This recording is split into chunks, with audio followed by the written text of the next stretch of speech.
When is a good time to replace your air filters in your car? So air filters, that's a good question. Everybody's like, I don't need that. And you have more than one air filter. You have a cabin air filter as well. So a lot Some of people cars have fart filters.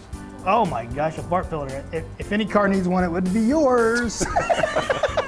Anyway, you should probably change it every 3 years or 36,000 miles. You could also reference your owner's manual. It'll also recommend when you should change your filters.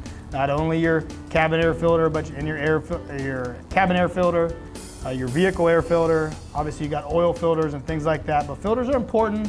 It's like doing regular maintenance and working out, keeping your body healthy.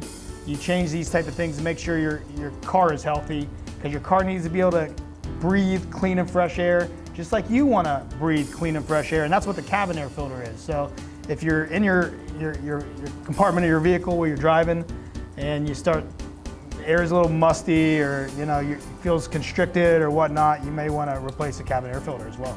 And would our local car care center advise us of this? Oh, absolutely. So it's not an upsell, guys. So when somebody recommends that you do an air filter or a cabin air filter, it's because your manufacturer's recommended you do that, and because that's how you keep your car healthy and yourself healthy. So if you have allergies, again, cabin air filter can really help with that. It collects pollen and dander, and it filters the air within your vehicle. So if you got itchy eyes or it's going through that fall season, it's a good time to go ahead and replace that cabin air filter.